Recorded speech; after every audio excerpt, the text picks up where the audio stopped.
इतना जबरदस्त वोट दिए कि अब तक का इतिहास रच दिए। 90% से अधिक वोटिंग बंगाल में पहली बार हो रही है। और ऐसे में जब पश्चिम बंगाल के अंदर वोटिंग परसेंटेज 90% से ऊपर निकलता है तो 2011 की याद आती है, जब 2011 में 84% वोट हुआ था तो टीएमसी सत्ता में आई थी। और इस बार जब 90 से ऊपर वोट हुआ है तो माना जा रहा है कि पश्चिम बंगाल के अंदर लोग सत्ता परिवर्तन के लिए वोट देने बाहर निकले हैं। इसी वजह से पश्चिम बंगाल इस समय पूरे देश में सबसे ज्यादा डिस्कस्ड, सबसे ज्यादा चर्चित मामला बनकर निकल कर आया है। अगर हम बात करें तो 294 सीटों पर हुए मतदान में 92.84% वोटिंग होने का रिकॉर्ड दर्ज किया गया है।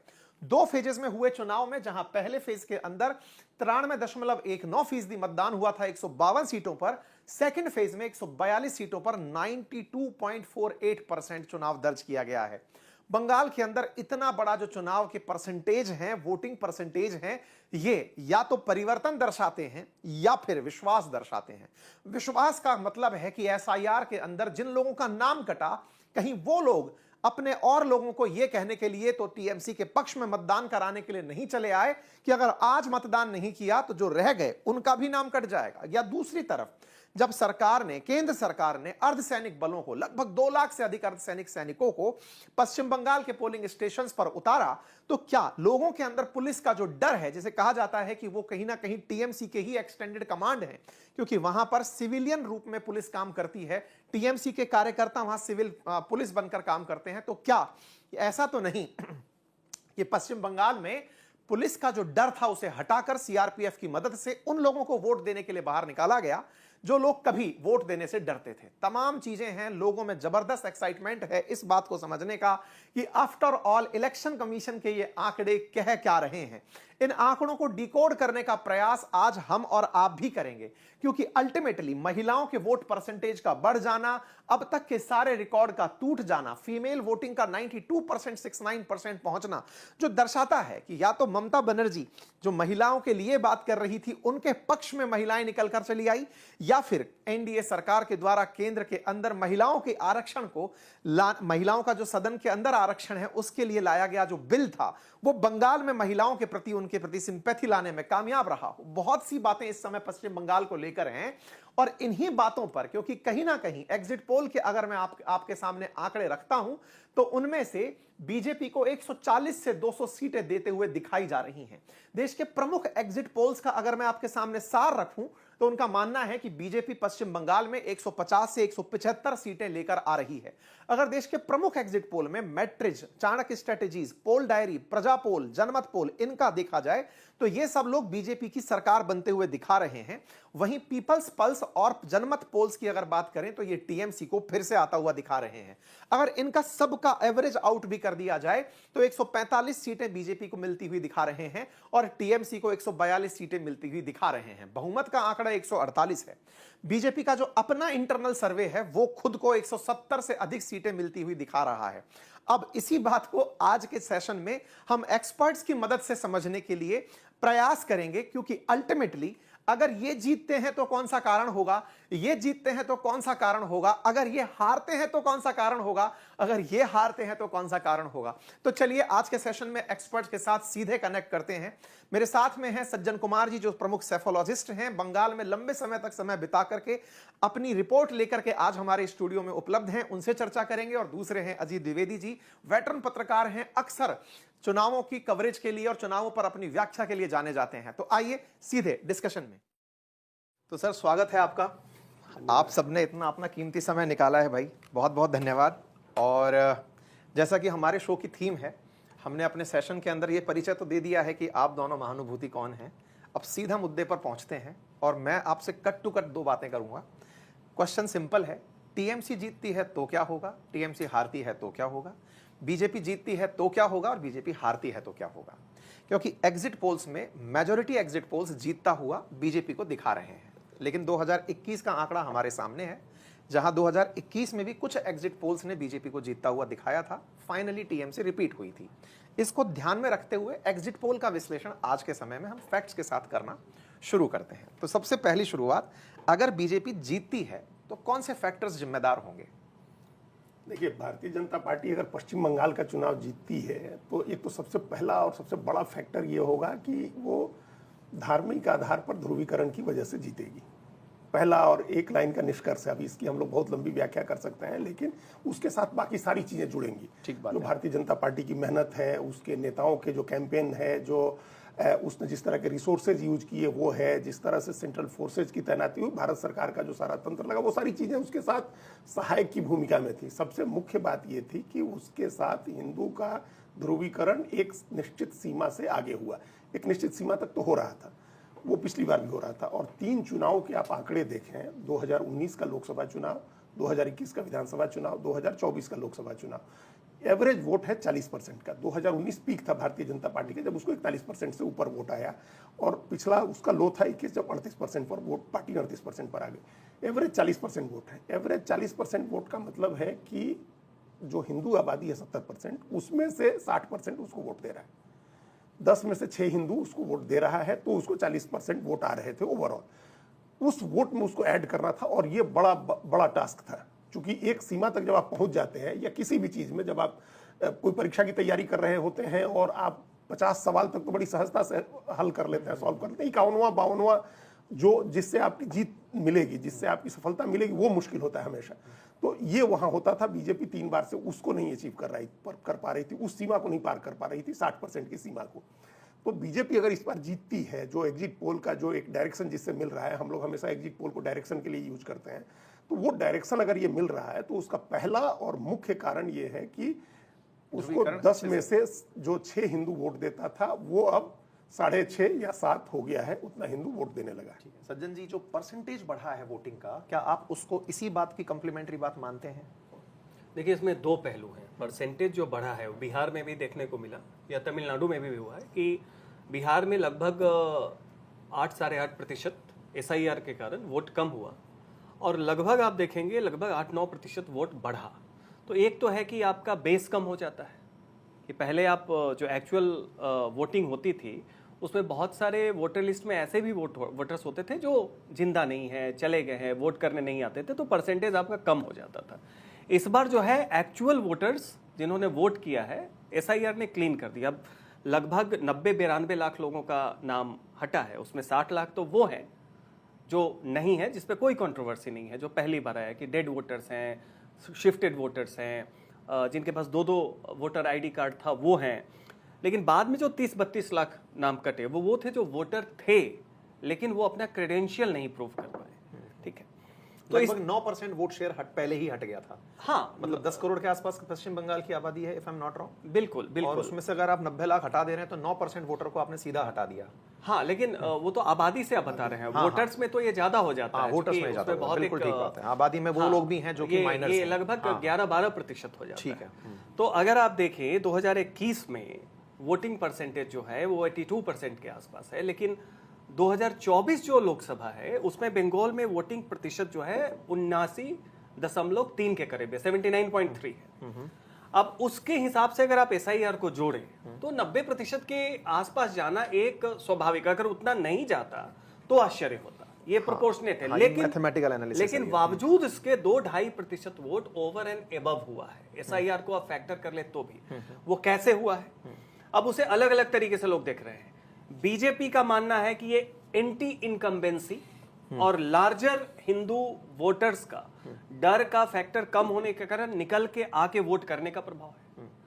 जो प्रो TMC नैरेटिव चला रहे हैं, वो कह रहे हैं कि ये दिखाता है कि SIR के कारण एक व्यापक असुरक्षा की भावना हो गई, कि हमारी सिटीजनशिप चली जाएगी। देखिए, दोनों आंशिक सत्य वाली बात है, आधा पहलू दोनों का सही है। तो आप देखेंगे कि मुस्लिम एरियाज में भी वोट बढ़ा है, कम नहीं हुआ है परसेंटेज।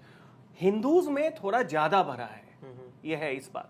तो उस लिहाज से इसका निष्कर्ष दोनों पार्टी अपनी तरीके से निकाल रहे हैं।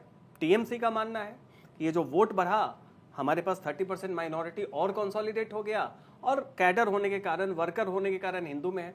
और जो ग्राउंड सिनेरियो में जो एंटी इनकम्बेंसी है, जिसकी बात बता रहे थे अजीत सर, बीजेपी का मानना है कि वो एंटी इनकम्बेंसी और एक हिंदू कंसोलिडेशन सेंटिमेंट जो है, वो एक कारण रहा है कि लोगों ने खुल के मतदान दिया है। आपने जिस नागरिकता का पॉइंट उठाया, नागरिकता जो सीएए के समय एक बड़ा मुद्दा बना था, तो क्या एसआईआर ने उस मुद्दे को और पका दिया क्या? जस्ट एक एक्सटेंशन है क्वेश्चन का। नहीं, देखिए ये बात आप, ये सीए देखिए कब कानून बना था, 2019 में कानून बना, तो क्यों नहीं उसको लागू किया गया? उसको इम्प्लीमेंट किया गया है 2024 में।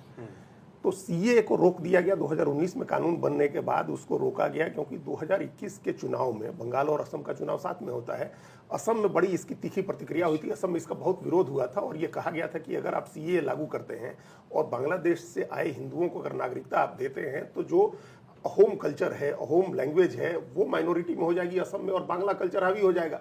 और अभी वो पहला दूसरा चुनाव था सरकार चलाने के बाद भारतीय जनता पार्टी का, तो वो रिस्क नहीं लेना चाहती थी कि हम बंगाल जीतने के लिए सीए लागू करें और असम लूज कर जाए, बंगाल भी नहीं जीते।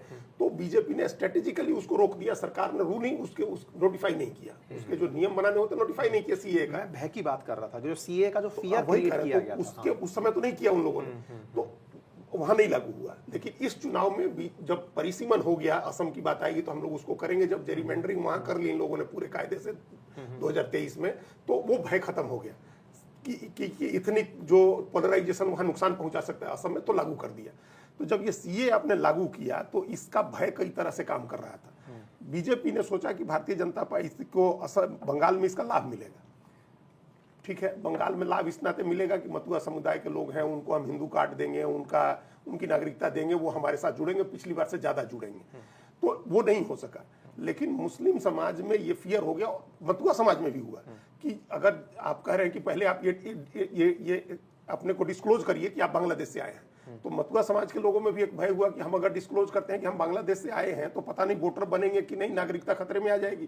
तो काफी लोगों ने नहीं किया। बीजेपी ने कैंप्स लगाए थे, आप उत्तर 24 परगना में और नदिया में कई सारे कैंप लगाए थे और वहां लोग कार्ड दे रहे थे, हिंदू कार्ड किसी मंदिर के जरिए, किसी मठ के जरिए, कहीं से भी आप ले सकते थे। लेकिन लोगों ने डिस्क्लोज ही नहीं किया कि हम बाहर से आए हुए हैं। एक तो उनमें भय हो गया और दूसरा भय ये हुआ जो ममता बनर्जी और कांग्रेस और इन तमाम जो एंटी बीजेपी फोर्सेज हैं उन लोगों ने प्रचार किया कि अगर आपका नाम इस बार तो किसी तरह से आपने जुड़वा लिया, अगर वोट आपने नहीं किया तो आपका नाम अगली बार कट जाएगा, हटा दिया जाएगा, आपकी नागरिकता समाप्त हो जाएगी, आपको जो दूसरी तमाम सुविधाएं जो मिल रही हैं, लाभार्थी हैं जिन सुविधाओं के, वो सब नहीं मिलेगा। तो इस बार जो इतनी बड़ी संख्या में बाहर से लोगों के जाकर के वोट डालने की जो खबरें ठीक है, मुझे एक फैक्ट बताइए कि बंगाल की जो इलेक्शन में जो लोग पार्टिसिपेट करते हैं वोटर्स में, कितना प्रतिशत हिंदू है और कितना प्रतिशत मुस्लिम? ये बात इसलिए जानना जरूरी है क्योंकि यहीं से ध्रुवीकरण को स्पष्ट रूप से समझा जा सकता है। फिगर क्या है? नहीं, फिगर तो ये है जो कि 27% के करीब मुसलमान है आबादी में और 70-71% हिंदू है, बाकी दूसरा जैन, सिख सब मिला लीजिए तो 1% आधा परसेंट वो है। तो ये आबादी का परसेंटेज है। लेकिन वोटिंग जो परसेंटेज होता था वो उस मुसलमान के 27% का मैक्सिमम होता था, हिंदू के 70-71% का मैक्सिमम नहीं होता था, नेचुरल वे में नहीं होता था।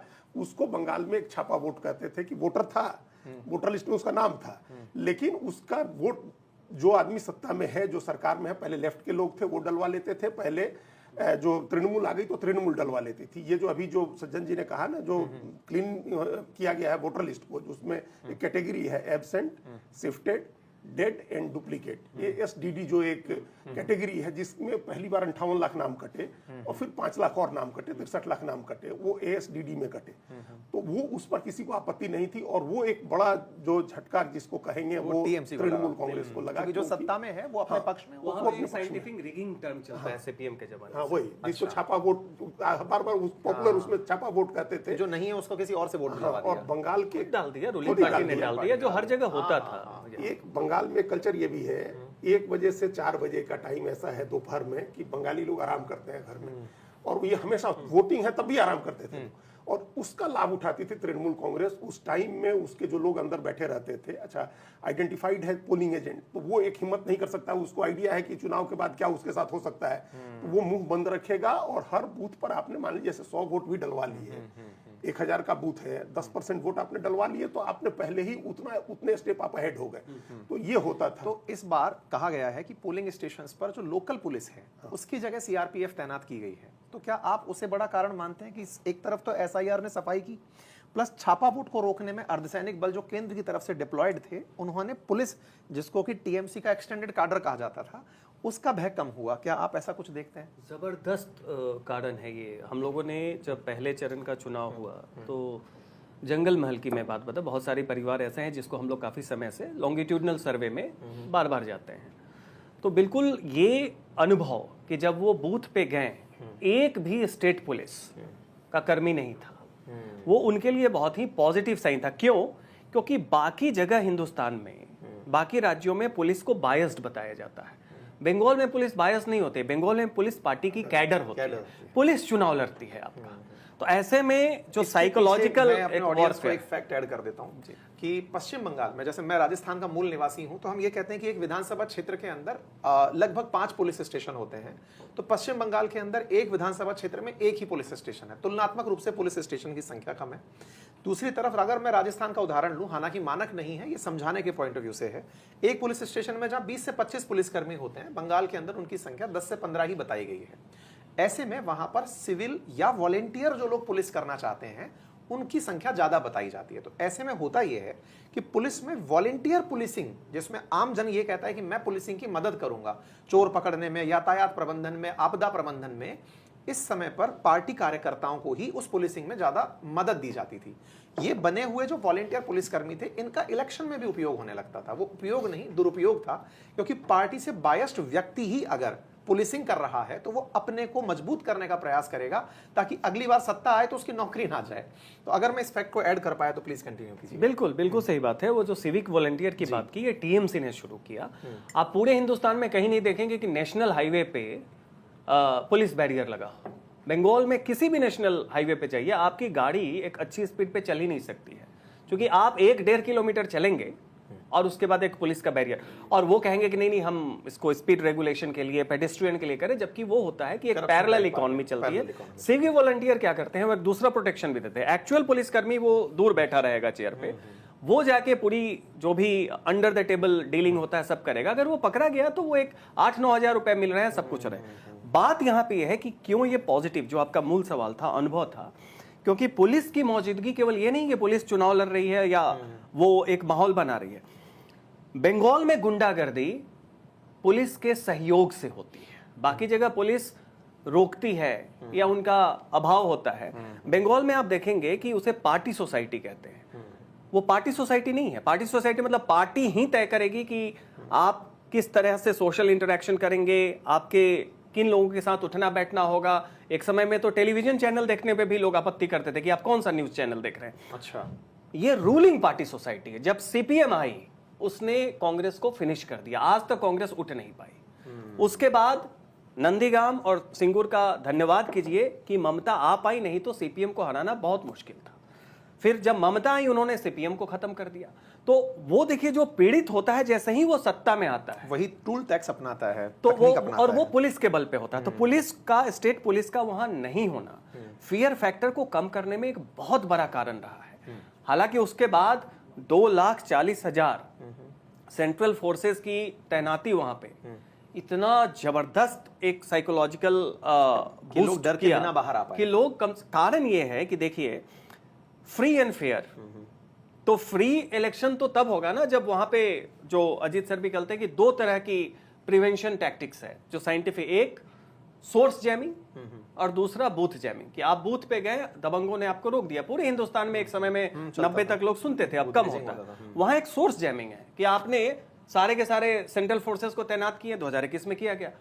उसके घर पे एक दिन पहले जाके धमकी दी जाएगी कि तुम्हें हमें वोट नहीं देना है, मत देना, घर पे बैठो, क्योंकि ये केंद्रीय वाहिनी जो है ये चली जाएगी, तुम यहीं पे रहोगे। इसको सोर्स जैमिंग करते हैं। इसी कारण से देखिए कि सेंट्रल फोर्सेस की तैनाती नहीं, उनकी सक्रियता बढ़ी। ये भी घोषणा की गई कि चुनाव के बाद भी 2 महीने रहेंगे। लोग pre poll, polling day and post poll survey करते हैं। वहां pre poll violence, polling day violence और post poll violence methodical way में होता है। ये नहीं कि आपको गुस्सा आया है, आप करते हैं कि वो इंस्ट्रूमेंट है।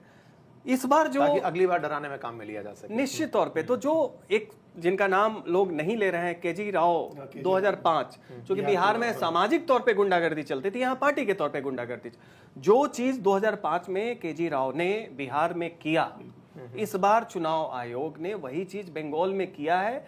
इससे निश्चित तौर पे सत्तारूढ़ दल को, वो छापा वोट जो बंगाली, उनकी शब्दावली, उसका नुकसान होगा। ठीक है, अब यहाँ पे 2 पॉइंट बड़े निकल कर आए। पहला कि पोलराइजेशन अच्छे से हुआ, दूसरा जो वोट डालने के लिए एसआईआर का उपयोग इलेक्शन कमीशन के थ्रू, इलेक्शन कमीशन ने ही अर्धसैनिक बलों की तैनाती की, या फिर ये तक कहा जाए कि लोगों को फ्री वोट दिलवाने के लिए, फेयर वोट दिलवाने के लिए एक माहौल बनाया गया। इसमें कहा गया, मेरे कुछ जानकार सूत्रों ने यह भी जानकारी दी कि जो वोटर को एक्नॉलेज किया जाता है या उनको मोटिवेट किया जाता है कि तुम्हें वोट देने जाना है, वो कैंपेन भी इस बार बहुत सक्रियता के साथ वहां चला। मेरा सवाल यह है कि अगर आपको प्रायोरिटाइज करने का मौका दिया जाए कि ध्रुवीकरण में कौन सा मुद्दा ऐसा रहा जिसने सबसे ज्यादा ध्रुवीकरण किया। मैं अगर दूर से बैठकर देखता हूं तो कुछ मुद्दे मुझ तक जो पहुंचे, मछली का मुद्दा बहुत बड़ा मुद्दा बना, काबा मदीना का मुद्दा बड़ा मुद्दा बना। ये मुद्दे आपकी नजर में अगर कहा जाए कि कौन सा ऐसा पॉइंट था जो ट्रिगर पॉइंट बना कि ये तो बांट कर ही रहेगा, क्या लगता है? इसके एक तात्कालिक मुद्दे में अगर आप कहिएगा तो भारतीय जनता पार्टी की तरफ से ये प्रयास लगातार किया गया। जो इसमें ऐड करने एक बात खाली की, आपको याद होगा डेरेक ओब्रायन मिलने गए थे चुनाव आयोग से और मिल के बड़े तमतमाए हुए उन्होंने आकर के कहा कि हमको गेट लॉस्ट कहा है चुनाव आयोग ने। तो चुनाव आयोग ने तृणमूल का नाम लेकर के कहा था कि तृणमूल के लोगों तुम सावधान हो जाओ, सोर्स जैमिंग, बूथ जैमिंग से मुक्त चुनाव होगा, भय मुक्त होगा, हिंसा मुक्त होगा, ये सब चुनाव आयोग ने नाम लेकर के कहा। तो एक जो साइकोलॉजिकल वॉरफेयर जिसको बोलते हैं, वो एक तरह से चुनाव आयोग ने अपनी तरफ से चलाया हुआ था लोगों को करने के लिए। अब आप इस ट्रिगर की बात, जिस एक धार्मिक ध्रुवीकरण के जिस ट्रिगर की बात कर रहे हैं, ये कॉन्टिन्यूअस प्रोसेस में था। ये पिछली बार भी हम कह रहे हैं कि जब 100 में से 60 देश के कितने हिस्से हैं जहां 100 में से 60 हिंदू एक पार्टी को वोट करता होगा, असम को छोड़ दीजिए, ये यहाँ ऑलरेडी माहौल बन चुका था, ये ध्रुवीकरण होता था। लेकिन वहां क्या है कि हिंदुत्व जो बीजेपी का हिंदुत्व है वो बंगाल के हिंदुत्व से थोड़ा अलग है। बीजेपी का हिंदुत्व जो वैष्णव हिंदुत्व है, जो प्रोजेक्ट हिंदुत्व जिसकी हम लोग बात करते हैं आरएसएस की, कि पूरे देश को वैष्णव बनाना है, और ये इसका कॉन्फ्लिक्ट था बंगाल के हिंदुत्व से। शाक्त था इनका, शाक्त संप्रदाय है बंगाल में, और शिव की भी पूजा होती है, शैव भी है, और चैतन्य महाप्रभु की वजह से कृष्ण का भी एक असर है वहां। तो ममता बनर्जी इस तीन को टारगेट करती थी, इस तीन हिंदू को। उन्होंने जगन्नाथ धाम बनवाया दीघा में, दुर्गा आंगन शुरू किया उन्होंने राजारहाट में, न्यू टाउन में, कलकत्ता में, और वहां सिलीगुड़ी में उन्होंने महाकाल का मंदिर उनको कहा कि सरकारी खर्चे से बनवाएंगे हम, और इस बार दुर्गा पूजा के पैसे भी उन्होंने बढ़वाए थे। तो ये जो उस हिंदुत्व को वो टारगेट कर रही थी, एक हम लोग लगातार चर्चा जो करते हैं कि बीजेपी 70% हिंदू को टारगेट कर रही है, उस 70% में भी डिवीजन था। एक 40% के करीब बांग्ला बोलने वाला जो हिंदू था, जो कल्चरली डिफरेंट था दूसरे हिंदू से, और अपने को कल्चरली और लिंग्विस्टिक आधार पर मुसलमान के ज्यादा नजदीक पाता था कि हमारा पहनावा एक जैसा है, खान पान एक जैसा है, बोली एक जैसी है। उसके पीछे जो हम लोगों ने जानकारी जुटाई उसमें बताया गया कि जो उत्तर भारत का मेजर हिंदुत्व है वो सनातन हिंदुत्व है, जिसमें शाकाहार को बहुत प्रमोट किया जाता है। और वहीं बंगाल की जब बात की जाती है तो मांसाहार में मछली को भगवान देवी का प्रसाद माना जाता है, तो उसे शाक्त हिंदुत्व कहा गया। तो सनातन से शाक्त का जो शिफ्टिंग था, इसको बीजेपी करने में कामयाब दिखी। वही एग्जैक्टली वही हम अभी कह रहे थे कि ये हिंदुत्व का जो बेसिक फर्क था दोनों के हिंदुत्व का, तो बीजेपी नहीं कर पा रही थी। जो बांग्ला बोलने वाला हिंदू है, जो शाक्त संप्रदाय को मानता है, शैव को मानता है, मांसाहार करता है, उसको लगता था, उसको एक लेवल का भय था, एक तरह की दूरी थी इस हिंदुत्व से। जो अगर ये आ गए तो अंडे की दुकान बंद करा देंगे, मांस की दुकान बंद करा देंगे, मछली बंद हो जाएगी, इस तरह का हिंदुत्व आएगा जो बीजेपी का हिंदुत्व है। तो ये एक नाराजगी थी वहां, और इसकी ये डिवीजन का फायदा बीजेपी को ये मिलता था कि जो बाहर के हिंदू थे, जो गैर बांग्ला भाषी हिंदू थे, जिसमें बिहार के लोग थे, उत्तर प्रदेश के, राजस्थान के बड़ी संख्या में लोग थे, गुजरात के, ये वोट करते थे बीजेपी को। और वो हिंदू जो था, जो बांग्ला बोलने वाला हिंदू था, शाक्त मानता था, वो नहीं करता था। तो इस बार बीजेपी ने वो दूरी मिटाई। सबसे पहले तो इसको काउंटर किया भारतीय जनता पार्टी ने कि हम बांग्ला बोलने वाला, बांग्ला में पढ़ने वाला, बांग्ला आदमी को मुख्यमंत्री बनाएंगे। मछली कोई बैन नहीं होने जा रही है, बाहर के लोगों ने ही खाई, मंगलवार को मछली खाई बैठ करके, अनुराग ठाकुर ने, हाँ, ये सब भी कहा, और बीजेपी के लोग मछली लेकर के कैंपेन में निकले। तो इस मछली वाले को काउंटर किया उन्होंने, हिंदुत्व के उस धारा को मर्ज करने की कोशिश की कि कोई दूरी नहीं है, चाहे हिंदुत्व बांग्ला बोलने वाला हो या गैर बांग्ला हो। तो ये जो कॉन्टिन्यूअस एक प्रोसेस चल रहा था, उस प्रोसेस के तहत बीजेपी ने उस दूरी को खत्म किया, जो दूरी एक एडवांटेज देता था ममता बनर्जी को। वो हिंदू भी जो बांग्ला भाषी है, जो गैर बांग्ला भाषी है, वो आए। और इसमें जो सबसे बड़ा काम था वो घुसपैठ का इशू था। और आपको एक बात एक याद दिलाएं, 15 मार्च को, 16 मार्च को चुनाव की घोषणा हुई थी, 15 मार्च को प्रधानमंत्री नरेंद्र मोदी ने अपनी रैली में कहा था कि अगर भाजपा नहीं जीती तो हिंदू अल्पसंख्यक हो जाएगा। तो वो जो हिंदू था, जो बांग्ला भाषी हिंदू था, जो अपने को मुसलमान के नजदीक पाता था, उसको डर हुआ, उसको ये लगने लगा, वो अपने व्यवहारिक अनुभव से भी समझ रहा था ये जो मुसलमान की आबादी बढ़ रही है, ये हमारे और हमारे बच्चों के भविष्य के लिए आगे खतरा है। जनसंख्या की संरचना भी बदल रही है, हमारे संसाधनों पर इनका हक बढ़ता जा रहा है, ममता बनर्जी की तुष्टीकरण की नीति के कारण इनको कोई कुछ नहीं बोल रहा है। तो इस फियर ने उनको बीजेपी के नजदीक पहुंचाया और फिर बीजेपी ने ये व्यवस्था की कि वो जाकर के वोट डाले। ठीक है, इस पॉइंट में जैसा अभी अपन ने देखा कि बीजेपी अक्सर, अगर अपन पीछा इतिहास निकाल के देखें तो वो साल भर से चाहे जो मोमेंटम बनाए, लेकिन वो इलेक्शन टाइम पर अपोजिशन की हर एक गलती को तुरंत एंटरटेन करती है कि अगर आप ये बोलोगे तो लोग काट इंस्टेंट तैयार की जाएगी। ऐसा नहीं कि तरकश में तीर पहले से थे, हम इंस्टेंट बनाएंगे। चाहे काबा मदीना दिल में बसता है, उसके तोड़ में तुरंत ये कहना कि हमारे माँ काली बसती है। ये जो इंस्टेंट कैंपेन प्लान होता है, इसमें अमित शाह जी का 15 दिन बंगाल में कैंप करना और 3 बजे सुबह उठ करके ये सब कैडर के साथ बैठकर पोलिंग स्टेशन जो 80,000 से ऊपर बताए गए, उनके लोगों के साथ कनेक्ट बनाना, इसको आप कैसे देखते हैं? मतलब क्या इसने इम्पैक्ट क्रिएट किया? नहीं, देखिए इसमें 2-3 बातें हैं जी। इम्पैक्ट क्रिएट ही नहीं किया, वही इम्पैक्ट है और कोई इम्पैक्ट नहीं। पहली बात तो ये देखिए कि वहां पे जब हम लोग नवंबर में गए तो एंटी टीएमसी सेंटीमेंट बहुत जबरदस्त था, लेकिन उसके साथ प्रदेश बीजेपी के नेतृत्व से और लीडर से काफी फ्रस्ट्रेशन भी था। सक्रिय नहीं थे वो लोग। सक्रिय नहीं थे। एक व्यक्ति ने बताया जो प्रो बीजेपी सेंटीमेंट का आम आदमी था, बोला कि आप 4 साल 9 महीने नहीं रहते हैं, अचानक आते हैं और 3 महीने मां के पूरी ताकत झोंक देते हैं। तो उसने कहा कि बदलाव हो रहा है, लेकिन अगर ये पहले से होता, उसका इशारा था कि अमित शाह जो कर रहे हैं ये प्रदेश नेतृत्व के लोग भी, शुभेंदु अधिकारी हैं, दिलीप घोष हैं, समीक भट्टाचार्य हैं, शांतनु मजुमदार हैं, सुकांतो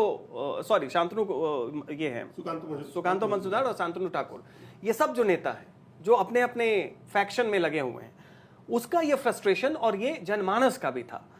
लेकिन बाद में जब पिछले 1-1.5 महीने में अमित शाह और प्रधानमंत्री, ये जो ड्यूओ ने आके पूरी की पूरी ताकत झोंकी और फिर चुनाव आयोग ने माहौल बनाया, तो उसमें लोग क्या कहते हैं कि ओपीडी मोड में भले ही बीजेपी चूक जाए, लेकिन जब वो आईसीयू मोड में आती है तो फिर वो मान के चलिए कि मुर्दे को भी जिंदा करने की पूरी कोशिश करती है, उसमें कोई कसर नहीं छोड़ती। तो इसमें क्या तंत्र विद्या का काम ईडी, सीबीआई, एनआईए ये सब करते हैं? अगर आप फियर एक फैक्टर है, फियर बंगाल में मेथड है, सीपीएम के जमाने से टीएमसी के टाइम तक फियर फैक्टर एक वो मेथड है जो अजीत सर ने कहा कि हिंदुओं का वोट कम होता था। कारण ये था कि उसमें हिंदी भाषी लोग होते थे। अब आप चले जाइए हावड़ा में, आप चले जाइए चौरंगी में, एंतले में, जोरा साको में, जहां पे मारवाड़ी या हिंदी भाषी बिजनेसमैन बड़े बड़े, उनके कॉलोनी के आगे टीएमसी का एक गुंडा, वहां गुंडा ही कहा जाता है, वो बाइक पे बस वो खड़ा हो जाता था, लोग देखते थे और वोट देने नहीं निकल। ये साइंटिफिक रिगिंग यही है, सोर्स जैमिंग, कि आप निकलने ही नहीं देंगे, कोई धमकी नहीं, कुछ नहीं, एक दिन पहले चला गया। अब इस बार जो ईडी का या आप कहिए एनआईए की भी वर्दी पहन के बहुत लोग घूम रहे थे, ये साइकोलॉजिकल वॉरफेयर है। कारण यह है कि जिस वोटर को आप सोर्स जैमिंग या ये कहना कि परसेप्शन में कुछ भी कर लो, आएंगे हम ही फिर देख लेंगे, तो ये परसेप्शन वॉर को जीतना जरूरी था। तो उसमें इलेक्शन कमीशन ने एक कॉन्स्टिट्यूशनल दायित्व को निभाया, बीजेपी ने अपनी तरफ से पूरा प्रयास किया, लेकिन पब्लिक के लिए वो दोनों सिंक्रोनाइज्ड था। तो तंत्र विद्या जो कह रहे हैं कि उसका एक हैलो क्रिएट होता है, तो काम तो अपने अपने स्फीयर में हो रहा था, लेकिन पब्लिक के लिए वो एक संपूर्ण रूप से एक हैलो क्रिएट हुआ, जिसमें एक भय का वातावरण, परसेप्शन की लड़ाई में बीजेपी ने भी 3 महीनों में अमित शाह और प्रधानमंत्री के प्रयास से ये सिद्ध करने की कोशिश की और काफी सफलता पाई कि इस बार हम लोग जीत सकते हैं। और यही नतीजा है कि जंगल महल, झारग्राम, ट्राइबल एरिया, वहां भी 90+% वोटिंग हुई। तो क्या मैं इसको ये कह सकता हूं कि डर को डर से डराने का प्रयास किया गया?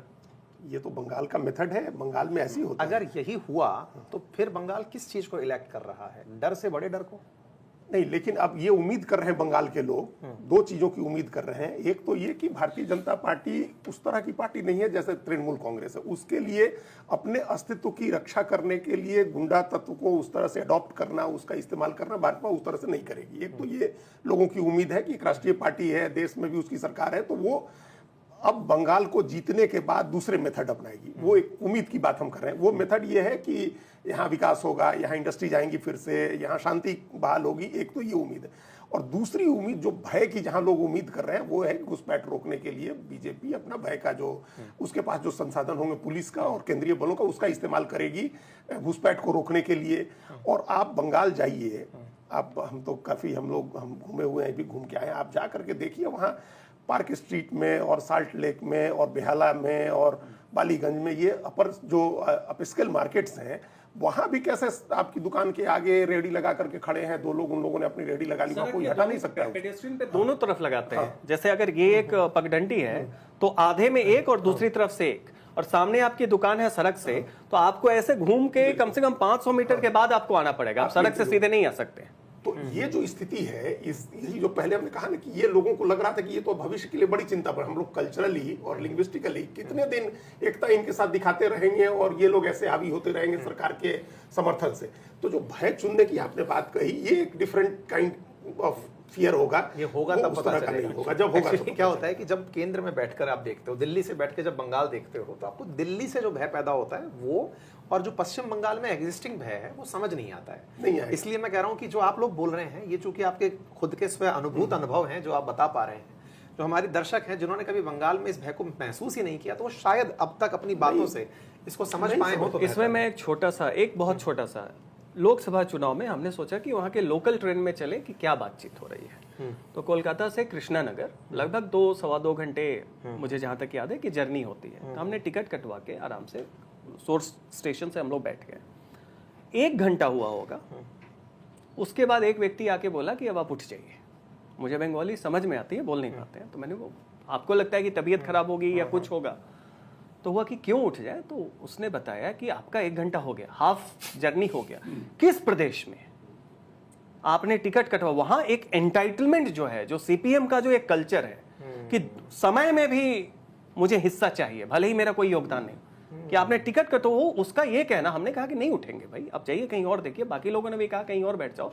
फिर हमें समझाने की कोशिश ये करी कि यहाँ पे ये नॉर्मल है कि 2 घंटे की जर्नी में आधा आपका जर्नी हो गया तो आधा कोई और कहेगा। ये अभी भी बचा हुआ है। एक पगडंडी, एक तो उस पर कुछ भी स्टॉल लगाना इलीगल है, उसमें भी क्या करते हैं कि बीच से बांट के एक पूरब तो दूसरी पश्चिम की तरफ, सामने मॉल खुला है, सामने बड़े बड़े शोरूम है, आप देख रहे हैं कि हाँ वहां बोर्ड है, लेकिन आने में आपको 100 मीटर आगे से घूम के ऐसे 200 मीटर आना पड़ेगा। ठीक है, तो हम इस वाली डिस्कशन को कंक्लूड करने की तरफ बढ़ते हैं, फिर हम एक और डिटेल डिस्कशन का समय निकालते हैं। कंक्लूसिव रिमार्क में एग्जिट पोल्स को आप कैसे देखते हैं और आप कैसे देखते हैं, दोनों बताइए, ताकि उससे हम आगे निकलें। और इन केस ये एग्जिट पोल पलट जाते हैं तो क्या आपके नजरिए होंगे। पहला आपसे रिमार्क, एग्जिट पोल को आप कैसे देख रहे हैं, कितना करीब है ये सत्ता परिवर्तन के? नहीं देखिए, बिल्कुल जो भी ग्राउंड इनपुट आ रहा है, जिस तरीके से भी बीजेपी की संगठनात्मक कमजोरी को देखते हुए ऐसा लग रहा था कि शायद टीएमसी खींच खांच के निकाल ले, पर एंटी इनकम्बेंसी तो दिख रही थी। और लेकिन जिस तरीके से मतदान हुए हिंदू क्षेत्र में भी, जिस तरीके से केंद्रीय फोर्सेस को देख के डर कम हुआ, ऐसा लग रहा है कि शायद एग्जिट पोल जो ज़्यादातर दिखा रहे हैं उस तरफ डायरेक्शनली चला जाए। लेकिन हुगली नदी, जैसा हमने कई बार कहा है कि वो दिन में जिस दिशा में बहती है, रात में उल्टी दिशा में बहती है। ये साइंटिफिकली बताना पड़ेगा, समुद्र का पानी चढ़ता है। ठीक है, हाँ, तो ये थोड़ा बंगाल का चरित्र भी है। दूसरा ये भी देखिए, माहौल पूरा था बीजेपी के लिए। सवाल ये था कि सेंटिमेंट क्या वोट में बदल पाएगा।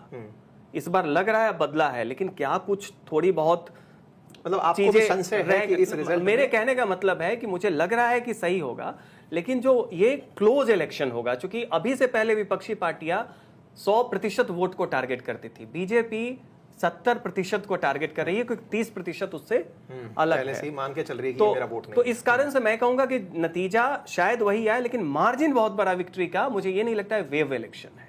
ठीक है, ये मैं सर, कहना आपका चाहता हूं। रिमार्क? ये हम लोग एग्जिट पोल को हमेशा इसलिए यूज करते हैं कि उससे डायरेक्शन स्पष्ट हो जाता है। और पिछली बार भी जो आपने कहा, अपने ओपनिंग रिमार्क्स में कहा ना कि कई दिखा रहे थे, तो ज्यादातर लोग दिखा रहे थे कि टीएमसी जीत रही है, 2-4-5 का था, तो एक डायरेक्शन उसे पता चल गया कि बीजेपी हार रही है, टीएमसी जीत रही है। इस बार ज्यादातर का है कि बीजेपी जीत रही है, तो एक डायरेक्शन मिल गया कि बीजेपी जीत रही है। और इसको हम लोग जब फैक्टर करते हैं अपने जो ग्राउंड से हमारी रिपोर्ट थी, उस रिपोर्ट से भी ऐसा लग रहा है कि ये सही डायरेक्शन है, इस बार बीजेपी चुनाव जीत सकती है। उसने 2 चीजें ही करनी थी जो कर दी उसने। हम जीत सकते हैं और आप हमको वोट करिएगा तो आपके साथ कोई नुकसान नहीं होगा, ये दोनों चीजें उसने कर दिया था, इसलिए हिंदू वोट। तो हमारा रिमार्क ये गया कि एग्जिट पोल्स जो दिखा रहे हैं, अगर मतलब अभी फिलहाल के लिए मंच इस तरफ आगे बढ़ रहा है, बाय एनी चांस ये पलट जाता है तो हमारा स्टेटमेंट क्या होगा वो पहले ही दे लेते हैं। बताइए सर, अगर ये रिजल्ट उल्टा हो गया, यानी कि एग्जिट पोल जो दिखा रहा है वैसा नहीं हुआ, तो क्या ऐसा फैक्टर होगा यार, इसको फैक्टर इन करना चाहिए था जब बात कर रहे थे? आपकी तरफ से एक पॉइंट। नहीं, वही एक पॉइंट है कि वो जो बांग्ला भाषी हिंदू है, इसका मतलब कि उसका अभी भी भारतीय जनता पार्टी के हिंदुत्व के प्रति वैसा रुझान नहीं बन पाया है। वो चुपचाप जाकर के उसने फिर उसका जो अपनी आइडेंटिटी है, जो लैंग्वेज वाली जो आइडेंटिटी उस बांगा को पकड़ा, उसको उसकी वजह से उसने वोट कर दिया और ममता बनर्जी को 20% से ज्यादा हिंदू वोट मिल गया, इसकी वजह से ये पलट गया। मेरा ये मानना है कि फियर फैक्टर इसका मतलब 100% कम नहीं हुआ। आप देखिए दूसरे चरण में अभिषेक बनर्जी या बाकी लोगों का बयान देखिए, उन्होंने थ्रेट को डबल डाउन किया कि पिछली बार तो हम उदार थे, इतनी जगह से तुमने हराया उदारता में, लेकिन इस बार मैं खुद पर्सनली हिसाब लूंगा।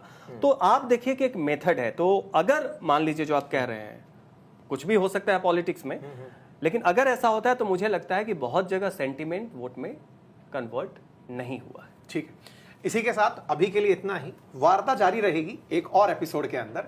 अभी आप इस बात का कंक्लूजन रिमार्क लीजिए, हम बाकी स्टेट्स की चर्चा लेकर आपके सामने आ रहे हैं।